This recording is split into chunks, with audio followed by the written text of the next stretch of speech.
ଗପର ନାଁ ହଉଛି ଜ୍ଞାନୋଦୟ।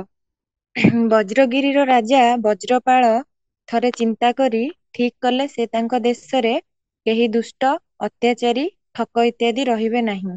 ତେଣୁ ଯେତେବେଳେ ଏପରି ଲୋକ ଧରା ପଡ଼ନ୍ତି, ରାଜା ସେମାନଙ୍କୁ ରାଜ୍ୟରୁ ବାହାର କରିଦିଅନ୍ତି। ଏପରି ଭାବରେ ରାଜ୍ୟର ବହୁ ଲୋକଙ୍କ ପରିବାରରୁ ଜଣେ ଦୁଇ ଜଣ କରି ନିର୍ବାସିତ ହେଲେ। ଲୋକଙ୍କ ଭିତରେ ଭାଳେଣି ପଡ଼ିଗଲା।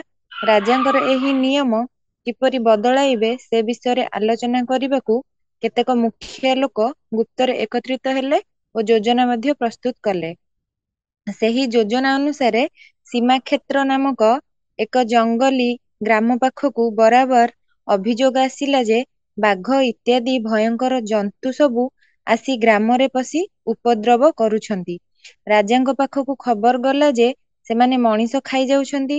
ରାଜା ମନ୍ତ୍ରୀକୁ ପଚାରିଲେ, ଏପରି ତ କେବେ ହୋଇନଥିଲା, ଏହା କିପରି କଥା? ଜଙ୍ଗଲୀ ନେତା ଜଙ୍ଗଲ ଭିତରୁ ମଣିଷଖିଆ ଜନ୍ତୁମାନଙ୍କୁ ତଡ଼ି ଦେଉଛି।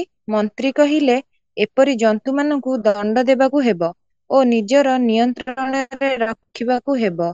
କିନ୍ତୁ ଅନ୍ୟ ଗ୍ରାମ ଆଡ଼କୁ ତଡ଼ିଦେବା କି ପ୍ରକାର କଥା? ସେଥିରେ ଅନ୍ୟର କ୍ଷତି ହେବ। ରାଜା କହିଲେ, ମହାରାଜ, ଆମେ ତ ଆମ ଦେଶର ଦୁଷ୍ଟମାନଙ୍କୁ ଠିକ୍ ସେହିପରି ଅନ୍ୟ ଦେଶକୁ ତଡ଼ି ଦେଉଛେ।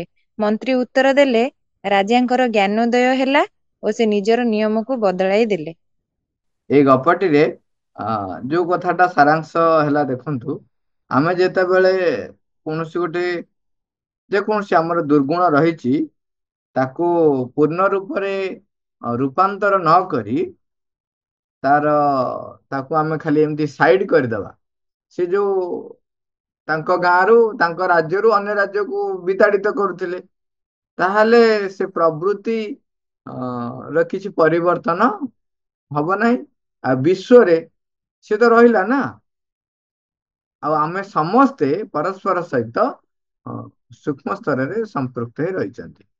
ଆଉ ଗୋଟେ କଥା ସେଠି ହଉଛି, ଯୋଉ ଶକ୍ତି ସେମାନଙ୍କୁ ଏଇ ପ୍ରକାର କାର୍ଯ୍ୟ କରଉଥାଏ, ସେ ଶକ୍ତି ସେ ଜାଗା ଛାଡିଯାଏ। ବ୍ୟକ୍ତି ସିନା ଚାଲିଗଲା, ସେ ଶକ୍ତି ଆଉ କାହାକୁ ଅସ୍ତ୍ର କରିବ?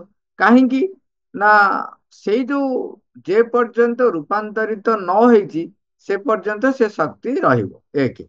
ଦ୍ୱିତୀୟ କଥା ହେଲା, ବେଳେ ବେଳେ କଣ ହୁଏ, ଆମେ ଯୋଉ ସ୍ତରରେ ସବୁ ଥାଉ, ଆମକୁ ଗ୍ରହଣଶୀଳ ହବା, ରୂପାନ୍ତର ପାଇଁ ପ୍ରସ୍ତୁତ କରିବା, ଆମ ଆଧାରକୁ ପ୍ରସ୍ତୁତ କରିବା ଏବଂ ଆମକୁ ଅଧିକ ସମର୍ଥ କରିବା ପାଇଁ ବେଳେ ବେଳେ ପରିବେଶ ପରିସ୍ଥିତି ସୃଷ୍ଟି ହୁଏ। ଯଦି ମୁଁ ଚିହ୍ନି ଶିଖିଲି ନାହିଁ, ତା ଉପରେ ବିଜୟ ହାସଲ କରି ଶିଖିଲି ନାହିଁ, ପ୍ରଭୁତ୍ୱ ହାସଲ କରିପାରିଲି ନାହିଁ, ତେବେ ରୂପାନ୍ତର ପାଇଁ ମୋର ଆଧାର ପ୍ରସ୍ତୁତ ହେଇପାରିଲା ନାହିଁ। ତେଣୁ ବେଳେ ବେଳେ ଅନେକ ସମୟରେ କଣ ହୁଏ, ସେ ଯୋଉ ପ୍ରବୃତ୍ତିଗତ ବ୍ୟକ୍ତି ମାନେ ଯୋଉ କାର୍ଯ୍ୟ କରନ୍ତି, ତାହା ଆମକୁ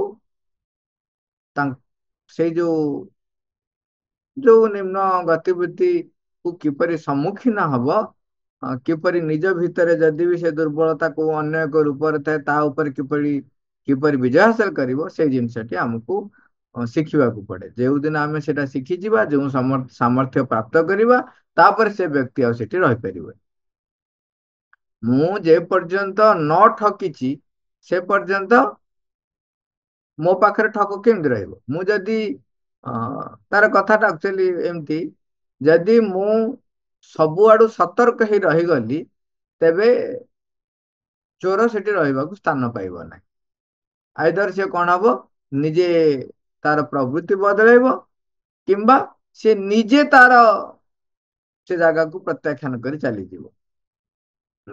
ଆଉ ମୁଁ ଯେ ପର୍ଯ୍ୟନ୍ତ ସତର୍କ ହେଇନାହିଁ ସେ ପର୍ଯ୍ୟନ୍ତ ଚୋର ରହିଥିବେ।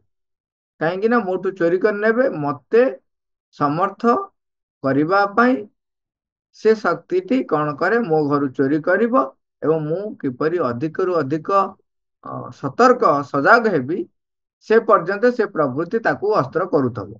ଯୋଉଦିନ ମୁଁ ସଜାଗ ହେଇଯିବି, ସେ ପ୍ରବୃତ୍ତି ହାର ମାନିଗଲା, ତେଣୁ ସେ ଆଉ ଚୋର ରହିବନି ସେଇଠି। କାରଣ ସେ ପ୍ରବୃତ୍ତି ହିଁ ବା ସେ ଶକ୍ତି ହିଁ ଲୋପ ପାଇଯିବ। ତେଣୁ ସେ ବ୍ୟକ୍ତି ଯୋଉ ଶକ୍ତି ଦ୍ୱାରା ପରିଚାଳିତ ହଉଥିଲା, ସେ ଆଉ ପରିଚାଳିତ ହବନି। ତେଣୁ ଆମେ ରୂପାନ୍ତର କଥା ସେଥିପାଇଁ ସବୁବେଳେ ଅତି ଗୁରୁତ୍ୱପୂର୍ଣ୍ଣ।